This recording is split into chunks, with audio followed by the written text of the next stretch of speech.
Hello, my friends. Welcome to Adda 24/7 Regulatory Bodies and SO channel. I'm your mentor Veer and I'm here with a very important session. जी हाँ दोस्तों, union budget जो है वो announce हो चुका है और कहीं ना कहीं यूनियन बजट की जो है बहुत ज़्यादा सिग्निफिकेंस होती है हमारे बैंकिंग एंड रेगुलेटरी एग्जाम्स में। अब इसको थोड़ा सा फाइनेंस के पर्सपेक्टिव से समझते हैं, क्योंकि कहीं ना कहीं आप जो मेजर अनाउंसमेंट्स, मेजर जो इनिशिएटिव्स हैं वो आप लोग पढ़ लिए होंगे, तो क्यों ना इस बजट को थोड़ा सा फाइनेंस के पर्सपेक्टिव से भी पढ़ें। जो हमारा फाइनेंस का सिलेबस है उससे जो मैचिंग, जो ओवरलैपिंग टॉपिक्स हैं, उनमें क्या अनाउंसमेंट्स है और उनमें क्या सिग्निफिकेंस रहने वाली है, और जब आज हम देखें कि मार्केट ने जो रिएक्ट किया है वो किस वे में किया है, तो उसके बारे में भी बात करेंगे। तो चलिए दोस्तों, without wasting any time let's get started. तो चलिए दोस्तों, चलते हैं डायरेक्ट वेबसाइट पे, यूनियन बजट की वेबसाइट पे, जिसपे लिखा है सबका साथ, सबका विकास, सबका विश्वास एंड सबका प्रयास। ठीक है, तो काफी अच्छी लाइन है, फाइनेंस मिनिस्टर ने भी यहाँ पे बोली थी। तो आते हैं सीधे बजट हाइलाइट्स पे। कोई सार्कास्म नहीं है इसमें, ठीक है। चलिए दोस्तों, पहले मेजर अनाउंसमेंट्स के बारे में बात कर लेते हैं। ये ओपन हो गया, हाँ। तो देखो यहाँ पे जो अगर हम देखें, चार हमारे मेजर ग्रोथ के इंजन्स को यहाँ पे ऐसे फाइनेंस मिनिस्टर ने कंसीडर किया है, which is agriculture, MSME, investment and exports. अगर हम इन चारों पे काम करेंगे तो definitely there would be a growth, और कहीं ना कहीं चारों पे एक्शंस भी लिए हैं गवर्नमेंट ने, ठीक है। The theme was for reforms, inclusivity and ultimate target was विकसित भारत। ठीक है, हमें रिफॉर्म्स लाने होंगे और हमें इंक्लूसिविटी पे काम करना होगा, और हमारा टारगेट रहेगा कि हम विकसित भारत को अचीव कर सकें। अब विकसित भारत को अचीव करने के लिए जो हमारा फाइनेंशियल टारगेट है वो है कि हमें जीडीपी ग्रोथ लानी पड़ेगी। कितनी? 8%। अगर हमें 2047 तक हमें एक डेवलप्ड नेशन बनना है, at least in terms of economic parameter, ठीक है, या फाइनेंशियल पैरामीटर्स के टर्म्स में अगर हम बोलें तो ये 8% की ग्रोथ इंपॉर्टेंट है, ठीक है। और अगर आप देखो इस समय ग्रोथ जो है वो थोड़ी सी डाउन साइड है, तो क्या ग्रोथ को इस बजट में एक सपोर्ट मिला होगा, तो उसके बारे में बात करते हैं, ठीक है। तो देखो, मैं सारे इनिशिएटिव्स तो यहाँ पे डिस्कस नहीं करूंगा दोस्तों, ठीक है, क्योंकि कहीं ना कहीं आप बहुत सारे सेशंस देख चुके होंगे, बहुत सारे वीकेंड से जो इनिशिएटिव्स हैं वो भी आप कहीं ना कहीं देख ही चुके होंगे। फिर भी मैं एक रफ मतलब फास्ट फॉरवर्ड मैनर में जो मेजर इनिशिएटिव्स हैं, खासकर फाइनेंस वाले जो इनिशिएटिव्स हैं, उसके बारे में जरूर बात करूंगा, ठीक है। अगर आप देखो यहाँ पे जो मेजर है कि एक्सेलरेटेड ग्रोथ पे हमें ध्यान रखना होगा, क्योंकि कहीं ना कहीं 8% का टारगेट अचीव करना आसान नहीं है। और जितने भी हमारे रेटिंग एजेंसीज या जो भी हमारे प्रोजेक्शंस हैं, दे आर लाइक, इवन हमारे इकोनॉमिक सर्वे के बारे में बात करें तो 6.3 से 6.8% एक्सपेक्टेड ग्रोथ है, तो which is not as per the expectations. तो हमें एक्सेलरेटेड ग्रोथ तो चाहिए अगर we want to become developed nations by 2047, ठीक है। इसके लिए हमें इंक्लूसिविटी को कहीं कॉम्प्रोमाइज नहीं कर सकते, कोई भी सेक्शन ऑफ द सोसाइटी जो है वो कॉम्प्रोमाइज नहीं होगा। हाँ, हमें जो है परचेसिंग पावर पे जो है ध्यान देना होगा लोगों की, ताकि हम कंजप्शन को बढ़ा सकें। तो इस चीज पे वाकई में इस बजट में काफी अच्छा अनाउंसमेंट्स किए गए हैं, उस पर भी बात करेंगे, ठीक है। तो आते हैं सीधे। तो देखो, अगर एग्रीकल्चर सेक्टर से रिलेटेड देखिए अगर हम बात करें तो मेजरली देखो बाकी सारे इनिशिएटिव्स हैं, दो कहीं ना कहीं फूड सिक्योरिटी एंड कहीं ना कहीं फार्मर्स की इनकम को बढ़ाने के लिए काम करेंगे, एंड इवन जैसे प्रोडक्शन बढ़ाने के बारे में काम करेंगे। मैं थोड़ा सा फाइनेंस के एस्पेक्ट में बात करूं तो यहाँ पे जो मेजर इनिशिएटिव है वो ये है कि जो हमारे केसीसी क्रेडिट कार्ड्स की जो लिमिट होती थी 3 लाख, उसको बढ़ा के 5 लाख कर दिया गया, which is again a good initiative. Farmers के पास पैसा होगा तो कहीं ना कहीं उसको यूज कर पाएंगे, ठीक है। May be they can use it for agriculture purpose and all. May be देखिए, केसीसी के अंदर क्या है कि आपको एक सब्सिडाइज रेट पे आप इन लोन अवेल कर सकते हैं। तो वो जो 3 लाख की लिमिट थी, अगर आप करंट इन्फ्लेशन हिसाब से देखो तो वो कहीं ना कहीं बहुत कम थी, तो उसको बढ़ाना 5 lakh again a good initiative अगर हम उसके पर्सपेक्टिव से बात करें, ठीक है। So this is a major thing, okay. Then अगर हम बात करें, जो हमारा इंडियन पोस्ट पेमेंट बैंक है, बेसिकली इंडियन पोस्ट जो है उसकी प्रेजेंस जो है वो इंडिया में बहुत ज्यादा है, तो क्यों ना इस इंडियन पोस्ट पेमेंट बैंक को डायरेक्ट बेनिफिट ट्रांसफर्स इंक्लूसिविटी में हम उसको यूज करें, तो that is again a major initiative, ठीक है। इसको हम यहाँ पे बजट में भी देख सकते हैं दोस्तों, जो इनकी स्पीच थी उसमें भी अगर हम देखना चाहें मेजर अनाउंसमेंट्स, ठीक है। वैसे मैं आपसे कहूंगा कि डायरेक्टली ना आप यहां से रीड करना, that would be a major, क्योंकि अगर आप सिर्फ समराइजेशन पढ़ते हो तो बहुत सारे इनिशिएटिव्स आपसे मिस हो जाएंगे। समरी में बहुत सारे पॉइंट जो है वो मिसिंग है, ठीक है। तो बेहतर होगा आप ये स्पीच एक बार पढ़ लेना, ठीक है। तो चलो मैं यहीं से पढ़ लेता हूं जो मेजर पॉइंट्स हैं, ठीक है।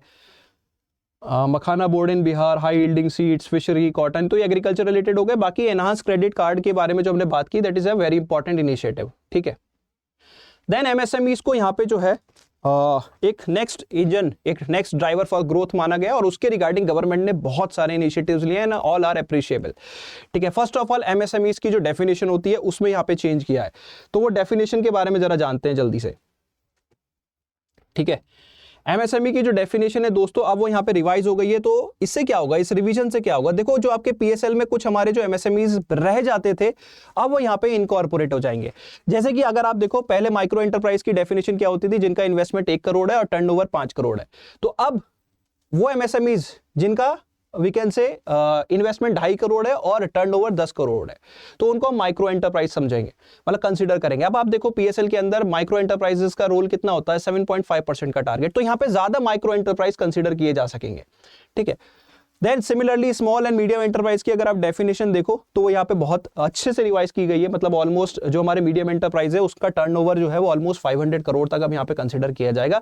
एग्जाम पॉइंट ऑफ व्यू से बहुत इंपॉर्टेंट है, पता होनी चाहिए, ठीक है। तो अगेन जो क्रेडिट की अवेलेबिलिटी है वो यहाँ पे बढ़ेगी एमएसएमई सेक्टर में, तो उनके लिए जो क्रेडिट की रिक्वायरमेंट थी again that is a good thing, ठीक है। इवन जो गारंटीड लोन्स होते हैं micro and small and medium enterprises के लिए एंड स्टार्टअप्स के लिए, उनकी गारंटी कवर भी यहां पे बढ़ा दिया गया है। आपकी बहुत सारी क्रेडिट गारंटी स्कीम्स होती हैं, तो जो एमएसएमईज की पहले गारंटी 5 करोड़ होती थी उसको बढ़ा के 10 करोड़ कर दिया गया है, ठीक है। एंड जो एमएसएमईज एक्सपोर्ट्स में इन्वॉल्व है उनकी क्रेडिट गारंटी 20 करोड़ की कर दी गई है। तो these are some of the initiative जो एमएसएमई में क्रेडिट को बूस्ट अप करेंगे, ठीक है। तो this is again a good initiative. इसके अलावा भी अगर हम बात करें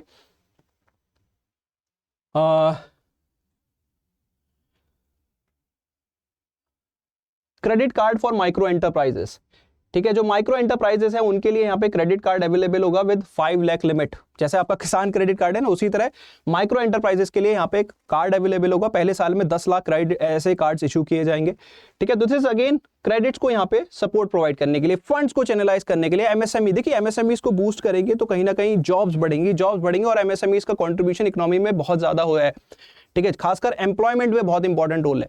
तो again this is a very important engine for growth as well as for employment, ठीक है। देन अगर हम यहाँ पे बात करें फंड ऑफ फंड, ठीक है, अल्टरनेटिव इन्वेस्टमेंट जो फंड होते हैं उसके अंदर एक कैटेगरी ऑफ फंड्स आता है which is fund of fund, जो कि स्टार्टअप्स वगैरह में इन्वेस्ट करते हैं। तो वो हमारा ऑलरेडी एक फंड था, उसके एडिशनली गवर्नमेंट यहाँ पे एक और फंड स्टार्ट करेगी। तो यानी कि एमएसएमई ने स्टार्टअप्स को यहाँ पे फंड, अगर वो मार्केट से पैसा उठाना चाहते हैं तो उसके लिए यहाँ पे उनको मतलब it would be an ease for them, ठीक है। इसके अलावा यहाँ पे scheme for first time entrepreneur, जो पहली बार एंटरप्रेन्योरशिप पे आने चाहते हैं, specially women, schedule caste, schedule tribes, तो उन्हें loan up to 2 crore during the next 5 year would be the provided under this scheme, ठीक है। तो अगेन इसके अलावा जो हमारे लेबर इंटेंसिव सेक्टर्स है, ठीक है, तो अगर हम एमएसएमईज की ग्रोथ के बारे में बात करें तो देखो वो एक्सपोर्ट मैन्युफैक्चरिंग में तो कहीं ना कहीं कंट्रीब्यूट करते हैं, मतलब जीडीपी की तरफ तो कंट्रीब्यूट करते ही हैं, उसी के साथ एम्प्लॉयमेंट पे भी कंट्रीब्यूशन उनका काफी ज्यादा रहता है। एंड वही कहीं ना कहीं यहाँ पे गवर्नमेंट का फोकस भी रहा है, ठीक है। सिर्फ ग्रोथ नहीं, इंक्लूसिविटी की, लोगों की जॉब भी बनी रहे, ठीक है। Again a very important parameter, ठीक है।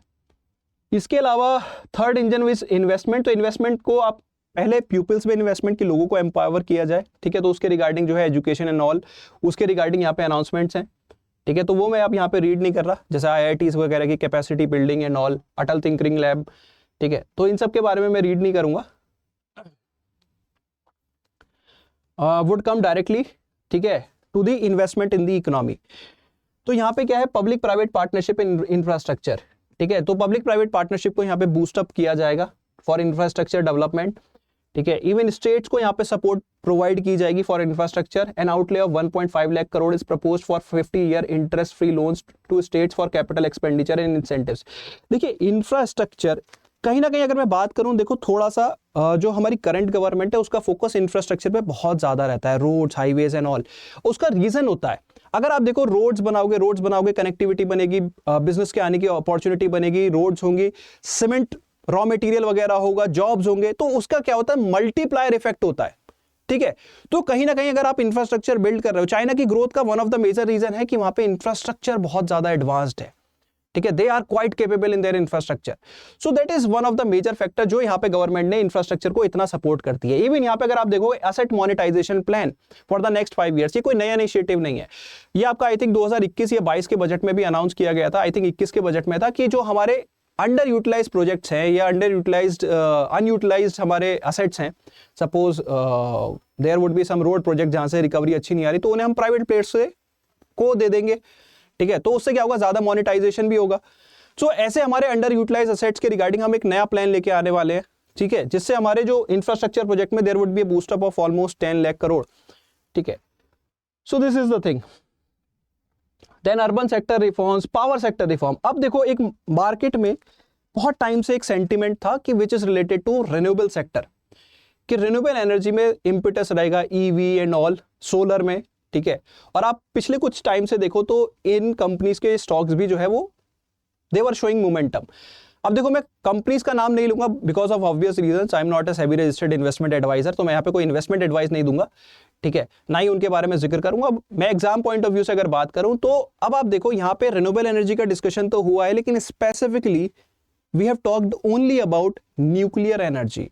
जो हमने इतने सालों से solar, wind, renewable energy, EVs पे फोकस कर रहे थे, मे बी इस बजट में हमने उन पे किसी पे भी कोई जिक्र नहीं किया। And this may be due to Trump's effect. यहाँ पे शायद ट्रम्प का इफेक्ट हो सकता है, क्योंकि Trump renewable energy, climate change, इन सब में बिलीव नहीं करते। तो देखो हम रिन्यूएबल एनर्जी को तो अचीव करना चाहते हैं, तो हमने कौन सा ऑप्शन चूज किया? हमने चूज किया न्यूक्लियर एनर्जी, ठीक है।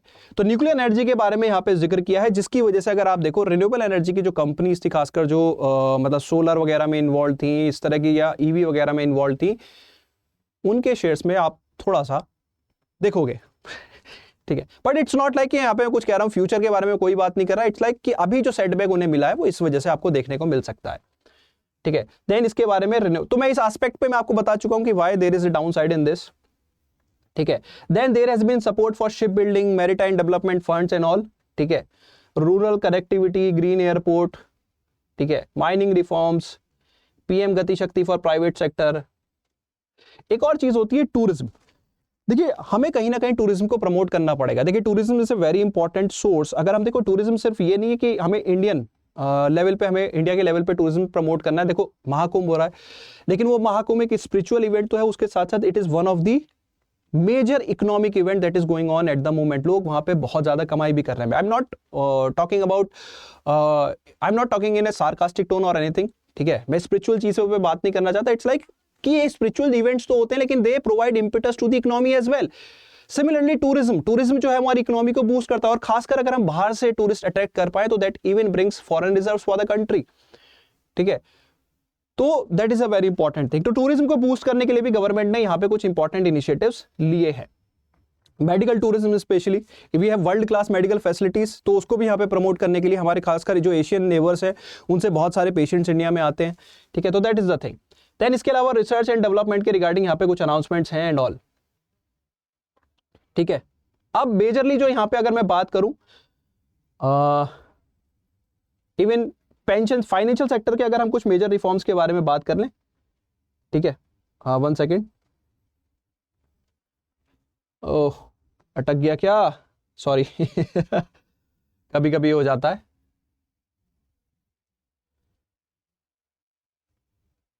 ठीक है, तो ये न्यूक्लियर एनर्जी, उड़ान वगैरह के बारे में अब जिक्र कर चुके, ठीक है।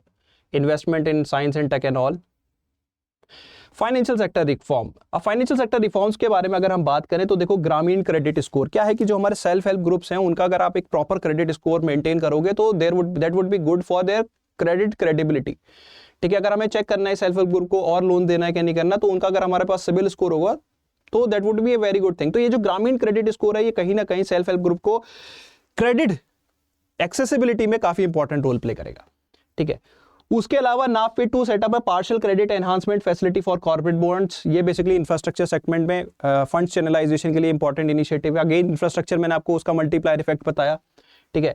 Revamped KYC, central KYC registry, देखिए इससे क्या होगा, जो हमारे फर्जी के केवाईसी है या केवाईसी कंप्लायंसेस में जो है वो इजी होंगी, इजी रहेगा केवाईसी कंप्लायंसेस, और जो हमारी मनी लॉन्ड्रिंग एंड जो फर्दर माल प्रैक्टिसेस होती हैं वो कम डाउन होंगी, म्यूल अकाउंट्स एंड ऑल, ठीक है।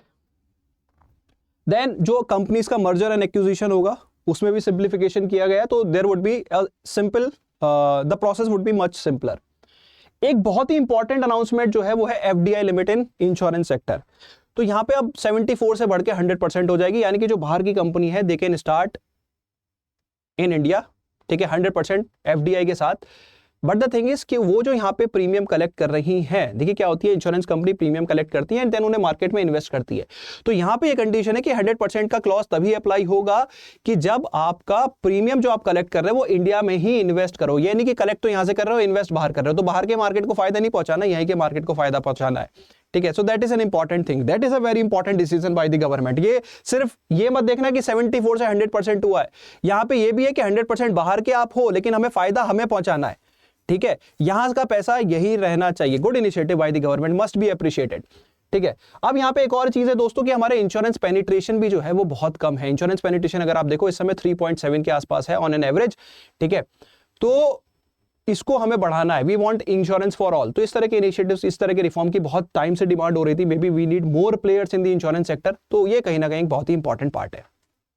ठीक है, देन टैक्स रिफॉर्म्स के रिगार्डिंग इवन पेंशन सेक्टर में there would be a committee that would look up for the reforms, हमें क्या क्या रिफॉर्म्स की जरूरत है। एंड इवन फाइनेंशियल सेक्टर्स में भी जो एक इंटर कॉपरेशन, देखिए क्या है फाइनेंशियल सेक्टर में, there is a mechanism FSDC, Financial Stability and Development Council, presided over by the finance minister. वो मैकेनिज्म हमारे पास है लेकिन उसको इंप्रोवाइज करने की जरूरत है। ठीक है, तो रेगुलेटरी रिफॉर्म्स भी यहाँ पे आपको देखने को मिलेंगे इन द कमिंग पीरियड, तो उस पर भी कहीं ना कहीं फोकस है। ठीक है, rather than conflicting there should be a coordination between the regulators।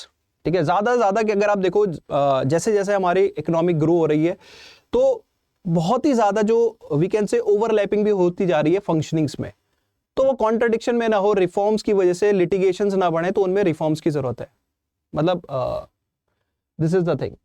इसी के साथ साथ यहाँ पे एक जन विश्वास बिल भी लेके आएगा जिसके अंदर जो बहुत सारे वी कैन से प्रोविजंस थे उनको डीक्रिमिनलाइज किया जाएगा। यहाँ पे गवर्नमेंट ने एक बहुत ही इनिशिएटिव इंपॉर्टेंट अनाउंसमेंट किया है कि हमारी जो अप्रोच बेसिकली पिनलाइजेशन की थी, तो वो पिनलाइजेशन से हटके हम जस्टिस की तरफ जाएंगे। Our objective is to improve compliances, तो कंप्लायंसेस को बढ़ाने के लिए जो रिफॉर्म्स लाने की जरूरत है, जो टैक्सेस को इजी, टैक्स लॉज को, टैक्स कोड्स को जो इजी करने की जरूरत है, वो यहाँ पे किया जाएगा। ठीक है, तो वो एक इंपॉर्टेंट एस्पेक्ट है। ठीक है, then there are certain relaxations related to customs and import duties that is being given specially in some crucial sectors, खासकर मेडिसिन वगैरह में, तो वो यहाँ पे दिया गया है। ठीक है, that is required. And one of the most hybrid announcement in the budget is direct tax. तो डायरेक्ट टैक्स में देखो, अब आपकी अगर इनकम 12 लाख रुपए तक है तो एडिशनली 75,000 का स्टैंडर्ड डिडक्शन, तो यानी कि अब आपको कोई टैक्स पे नहीं करना है 12,75,000 रुपए तक का। ठीक है, अगर आपकी इनकम है उसके ऊपर there would be a natural tax slab. ठीक है, ये आपका नेचुरल टैक्स स्लैब्स हैं, but this is for salaried individuals. ठीक है, this is sorry about the light guys, this is about the salaried individuals. ठीक है, बाकी अगर आपके कैपिटल गेन्स वगैरह होते हैं तो वो आपके अकॉर्डिंगली जो कैपिटल गेन्स के टैक्स स्लैब्स वगैरह हैं 12.75 और 20% फॉर शॉर्ट टर्म्स, तो वो आपके लगेंगे। सैलरी पे आपका ये टैक्स स्लैब रहने वाला है। अब यहाँ पे क्या एडवांटेज है, देखो हमारी इकोनॉमी में अगर आप बहुत टाइम से देखो कंजप्शन की प्रॉब्लम आ रही है, कंजप्शन पे बहुत ज्यादा हाइप रहा है कि यार इकोनॉमी में लोग कंज्यूम नहीं कर रहे। इवन अगर आप Q3 जो हमारा फेस्टिव सीजन होता है उसमें भी कंपनी की परफॉर्मेंस देखोगे तो वो इतनी एनकरेजिंग नहीं रही, खासकर जो FMCG सेक्टर था उसमें इतना एनकरेजिंग नहीं रहा, जिसकी वजह से गवर्नमेंट ने आई थिंक अल्टीमेटली ये डिसाइड किया है कि लोगों के हाथ में ज्यादा इनकम देते हैं। Let people consume more, and लोग कंज्यूम करेंगे, इंडस्ट्रीज प्रोड्यूस करेंगी, ग्रो करेंगी, जीडीपी ग्रोथ आएगा। ठीक है, तो ये कहीं ना कहीं बहुत ही इंपॉर्टेंट है। कई बार अगर आप मेरे सेशंस फॉलो करते आ रहे हो तो उसमें हमने ये डिस्कशन किया हुआ है कि यार जो कंजप्शन है वो बढ़ाना पड़ेगा। अब कहीं ना कहीं now ball is in the court of RBI। ठीक है, अगर उसको लगता है इन्फ्लेशन इज वेल कंट्रोल्ड, तो अगर वो रेट कट कर देते हैं तो दैट वुड बी सोने पे सुहागा। बाकी आपको क्या लगता है कमेंट सेक्शन में बताना। ठीक है, सो ये यहाँ पे एक इंपॉर्टेंट इनिशिएटिव यहाँ पे लिया हुआ है। ठीक है, इसके अलावा few other minor initiatives are being taken. ठीक है, अब आ जाते हैं मेजर एस्पेक्ट पे कि सर जब आप सब चीज अच्छी बता रहे हो, यार MSME के रिगार्डिंग अच्छा किया है, टैक्स के रिगार्डिंग अच्छा किया है, तो कमी कहां रह गई, क्यों मार्केट ने इतना अच्छा से रेस्पॉन्स नहीं किया, वो भी तो समझने वाली बात है ना। देखो मार्केट ने इसको एक मिक्स्ड इमोशन के तौर पे लिया है। आपकी एक्सपेक्टेशंस थी रेलवेज की, रेलवे में कोई भी गवर्नमेंट ने अनाउंस नहीं किया। ठीक है, देखिए क्या है कि गवर्नमेंट की एक बहुत टाइम से गवर्नमेंट की एक कहते हैं ना टेंडेंसी नजर आ रही है कि they want to shift from road to railway because railway is more efficient mechanism. ठीक है, तो रोड से रेलवे में वो शिफ्ट होना चाहते हैं, that is a very efficient mechanism, लेकिन उसके बारे में कोई अनाउंसमेंट नहीं, कोई फंड नहीं, कोई कुछ नहीं, तो यार that is a setback for investors. ठीक है, सिमिलरली आप डिफेंस के बारे में बात करो तो डिफेंस का fund location over the years बढ़ा, इस बार भी बढ़ा है लास्ट ईयर के कंपैरिजन में, but percentage of GDP that is not encouraging और कोई मेजर अनाउंसमेंट नहीं। ठीक है, देन सेम रिन्यूएबल एनर्जी का मैंने आपको एग्जांपल अभी पीछे डिस्कस किया है, तो that is these are some of the factor जिसकी वजह से अब आप देखो, जब आपने टैक्स में रिडक्शन दिया है तो आज कौन सी कंपनीज ग्रीन में थी, दैट आर एफएमसीजी, जो कि कंजप्शन बेस्ड हैं, दे आर क्वाइट ग्रीन। ठीक है, तो that is a very important aspect. ठीक है, तो यहां पे आपको ये चीज समझनी पड़ेगी कि मार्केट का मिक्स रिएक्शन क्यों रहा है, वो मैंने आपको यहां पे समझा दिया। ठीक है, इसके बाद अगर हम देखें कि हमारा जो कलेक्शन है वो कहां से आता है, ठीक है, तो ऑलमोस्ट 76% जो है वो हमारे टैक्सेस से आता है, 24% हम बोरो करते हैं। ठीक है, और कहां कहां जाता है वो यहाँ पे आपका डिस्ट्रीब्यूशन है। ठीक है, वो आप देख सकते हो। अब यहाँ पे मैं कुछ इंपॉर्टेंट पॉइंट्स आप लोगों के साथ डिस्कस करना चाहता हूं कि सर ठीक है ये बात भी समझ में आई, लेकिन ओवरऑल पब्लिक सेक्टर में, खासकर public sector companies down side क्यों गई, उसका सबसे बड़ा आंसर दोस्तों यहाँ पे छुपा हुआ है, उसका यहाँ पे छुपा हुआ है, विच इज कैपिटल एक्सपेंडिचर। अगर आप लास्ट ईयर के कंपैरिजन में कैपिटल एक्सपेंडिचर देखो तो 13.2 लाख करोड़ से 15.5 लाख करोड़ हुआ है। कैपिटल एक्सपेंडिचर मतलब वो पैसा जो आप लॉन्ग टर्म एसेट्स में लगाते हो फॉर ग्रोथ। ठीक है, लेकिन अगर आप इसकी रियलिटी देखोगे तो last year it was almost 10.8 lakh crore and this year central government का जो कैपेक्स है इट इज 11.21, मतलब वहां पे मार्जिनली 0.8% का शिफ्ट हुआ है, जिसकी वजह से पब्लिक सेक्टर में एक कोई दिखाई नहीं कि यार हम असेट्स पे काम करने वाले। सो that is a very important aspect. ठीक है, तो बाकी जो है वो आपने स्टेट्स को दिया है ऑलमोस्ट 4 लाख करोड़, तो ये जो यहाँ पे कैपेक्स है उसकी वजह से भी एक नेगेटिव परसेप्शन मार्केट में गया है कि हमारा जो कैपिटल एसेट्स के लिए हम क्रिएशन के लिए फंड अलोकेट कर रहे हैं उसमें कोई इंक्रीज ही नहीं दिखा, there is a very slight marginal increase. ठीक है, तो that is again a very important part. बाकी अगर हम फाइनेंशियल या फिजिकल पोजीशन पे बात करें तो उन्होंने काफी अच्छे प्रोजेक्शंस दिए हैं कि इस साल जो है हमारा जो कमिंग ईयर में 4.4 रहेगा, इस साल के लिए 4.8 रहा है, मतलब लास्ट फाइनेंशियल ईयर के लिए। So these things are quite good. ठीक है, तो दोस्तों this was all about this budget. I hope आपको ये फाइनेंस के पर्सपेक्टिव से और कैसे मार्केट ने रिएक्ट किया या व्हाट इज द मतलब जो हमारा मिक्स्ड इमोशन यहाँ पे रहा है वो आपको समझ में आया होगा। तो अगर वीडियो पसंद आई है तो जल्दी से कमेंट जरूर करना कि देखो बजट आपने पढ़ा था क्या, इस एंगल से पढ़ा था कि नहीं पढ़ा था, क्या उसके इंप्लीकेशंस थे, तो do let me know in the comment section. तो इसी के साथ वीडियो करते हैं wrap up. Thank you so much, bye bye, take care, have fun.